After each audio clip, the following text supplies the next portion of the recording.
Hey everybody, Shoebox Legends. Thanks for joining me for a video on this rainy Tuesday morning here in New England. Just wanted to cover some more of my recent baseball pickups that showed up in my COMC delivery, which finally came in last week after about 5 months of wait time. So I did grab a few baseball cards out of that box to take a look at. But before we get to that, just wanted to do a quick shout out. It is May the 4th today, which is known as Star Wars Day every year. I was a huge fan of the Star Wars franchise as a little kid, even though the first couple movies came out before I was born. Like any family with youngsters in the 80s in the United States, we had our VHS copies at home, and my brothers and I watched those pretty religiously, probably wore them out as a matter of fact, and remain a fan of the Star Wars franchise to this day. I enjoy some of the newer content that's come out in recent years, and love giving the original movies a spin every once in a while as well. So obviously, since I am a card collector, I have at times ventured a little bit into Star Wars cards just to mix it up and get some good variety in my collection. So before we take a look at some of the baseball pickups, I figured just spend a minute or two and take a look at a few Star Wars cards that I pulled out of my non-sport box here for the video today. Starting things off, we have some tech cards, high tech. So if you collect baseball cards, you are familiar with the Topps High Tech release that's been around for a few years now, featuring acetate cards. Well, they have been doing that same set in the Star Wars universe for some time now, and so I've picked up a few of those over the years on COMC and eBay. Don't really pursue this very heavily, but I really thought this one was cool. This is from the first tech set that Topps ever did for Star Wars, and of course features the protagonist from the original trilogy, Luke Skywalker. And these are very similar to the baseball cards. This is actually card number 1 on that first set checklist, so I thought this was kind of neat as the sort of first tech Star Wars card that was ever produced by Topps. Happy to have that one. And then of course, if you're going to have Luke, you have to have the antagonist as well from the original trilogy, one of my favorite movie villains of all time, and someone who I've actually shown some cards of on the channel already, Darth Vader. And I apologize for the background glare. Like I said, it's a little rainy and overcast here in Rhode Island today, so having to supplement the natural light in my office with some artificial overhead light. So if things look a little bit different, that's why. Grabbed a couple other tech cards of just like bit or smaller characters that I really remember from my childhood. This is a cool one here. This is the gold version of Admiral Akbar. It's a trap. And of course, the golds are numbered to 50. You can see up here. So some really good shine on this card, and just a character from my childhood that I really thought was really, really cool. So happy to have that one. And then another one that falls into that same bucket, Jabba the Hutt. This is the some type of blue version. These are numbered to 99. I don't really even pay a whole lot of attention. Just like in baseball, the backgrounds, each set comes with like 7 or 8 different backgrounds, and some are rarer than others.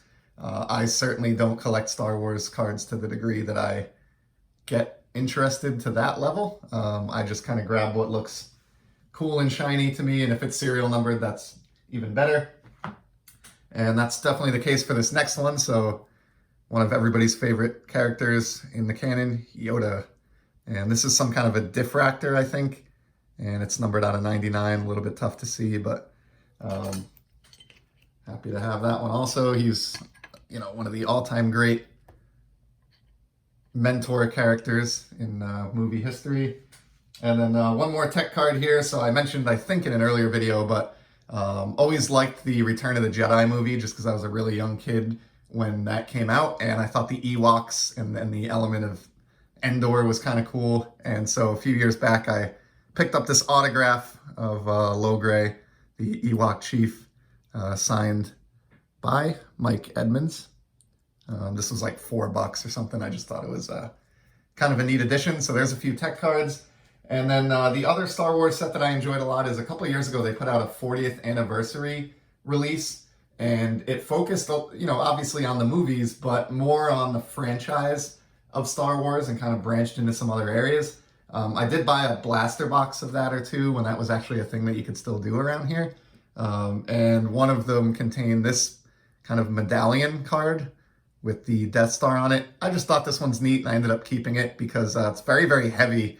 Obviously, you can't tell in the video, but this thing has some weight to it, similar to like the baseball medallions that you've seen in Topps products, but I just thought it was very fitting that it was kind of a metallic Death Star. It seemed like the perfect thing to make an artificial relic like that resemble. And then from that set, I pulled just two parallels that I thought were neat, and as I mentioned, kind of illustrate how the set focused more on the franchise than just the movies. So first we have this one, which features the Star Wars ride, Star Tours. This picture is from the Disneyland version in California, but I love this card because my family and I went to Disney World in Florida a couple of times growing up, and I have such memories of my brothers, my father, and I going on the Star Wars Star Tours ride in Florida. So I thought it was really, really cool that that actually had its own trading card, and happy that I pulled that one in my blaster. And then the other one that I pulled is this one. This is from one of the 1980s made-for-TV movies, Caravan of Courage, an Ewok adventure. There were two of these. There was this movie and The Battle for Endor, and I love them both. We had recorded versions of each onto VHS with our home VCR, and just like the original trilogy, those got a lot of airtime growing up in our household between my brothers and myself. So I thought that was really neat to have that card as well. And then lastly, on the Star Wars front, in that same 40th anniversary set, they did some buybacks of the original 1977 Star Wars cards. I have a few of them, but I didn't want this to go too long on the Star Wars front, so I just pulled one for today. And that features, obviously, the two main droids from the first film, R2-D2 and C-3PO. And you can see the foil 40th anniversary logo that was sort of emblazoned onto these buybacks. So maybe someday I'll show off a few of the other buybacks that I have from this release. But for today, just wanted to take a look at those in tribute to one of the great sci-fi franchises of all time, and to say happy Star Wars Day to everybody. So now we'll switch over to the baseball side, and I'll try to keep this from going too long. I know we're already over 7.5 minutes here, but did pull about 10 or so cards from my recent COMC order, as I mentioned, and wanted to take a look at them, all from the baseball front. Here is one of those Topps 3D releases from, this is the 2019 version, obviously, featuring Masahiro Tanaka. So not a collector of Tanaka, but I'm a sucker for this lenticular 3D technology. It's not really doing it justice here on camera, and I like the photograph and the way that landscape photograph works with the 3D technology on this photo. So snatched that up, I think, for like 65 cents. I'm a buyer on that card at that price all day long. Here's one that's not looking maybe so wise in retrospect. So I grabbed a bunch of cheap Kyle Tucker in the off season because I was sort of a believer that he was destined to have a really good 2021 campaign, and his cards were available really cheaply compared to a lot of other exciting young stars in baseball. So I got this flashy Bowman 30th anniversary rainbow foil rookie. He's batting, like last I checked, well below the Mendoza line. To be fair, it's been a few days, so he may have gotten in a little bit better spot, but he's having a rough 2021 to say the least. But luckily, I think I paid like 80 cents for this card or something, so not keeping me up at night. Here's a cool one that goes in line with my love of acetate that we talked about with those Star Wars tech cards. It's a little bit difficult to tell, but these Gallery of Heroes inserts, as I'm sure a lot of you know, are a stained glass concept. So they work better when you've got some backlighting to hold them behind, but thought this was a neat Piazza and grabbed that one up for cheap. Next up, we got two shiny additions to my Xander Bogaerts collection. So I mentioned in a recent video, he's been my favorite player for about 8 years running now. I've amassed a pretty decent sized collection of his stuff, and to add to that from this COMC order, we have the purple chrome refractor from the 2019 Topps Heritage set. Didn't have that one yet, and try to grab all of these of Xander. And then here's a parallel that I looked at in the early days of the channel, Topps Fire Flame parallel from 2018. I did an episode with a couple of these. But at the time, I didn't have this Bogarts dugout to be shown off, and so here it is. As I mentioned at the time, these are pretty wild, and they look great, in particular if you're a fan of a team with a lot of red in the uniform, so they're perfect for Red Sox collectors, and happy to stick this one in my Xander Z folio. And then we have a couple vintage cards here. So I've talked once or twice on the channel how I'm working on some 50 sets, just sort of slowly and casually over time, and picking up commons when I can find them for $1 or less in halfway decent condition. And that's the case for the 3 that I have here. So knocked off 3 more from the 54 Bowman set. So here's Ebba St. Clair. He looks a little bit upset.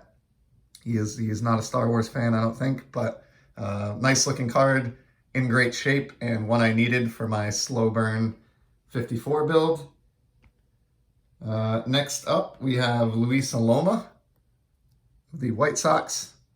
Not the most exciting pose or background on this one, but these oversized cards are just beautiful, and there's a reason I'm pursuing this set, because I just think they're little works of art, and glad to have that one. It's in similar shape to Ebba St. Clair.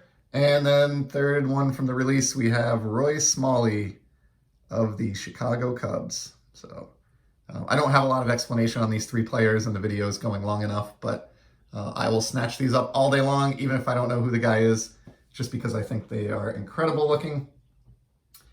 Here's one that I got at the time, seemed like a real steal. Last season, not so sure now with the way things have progressed, but I did grab this Allen and Ginter mini rookie card of Fernando Tatis Jr. So I picked this up early last year, like before the season started.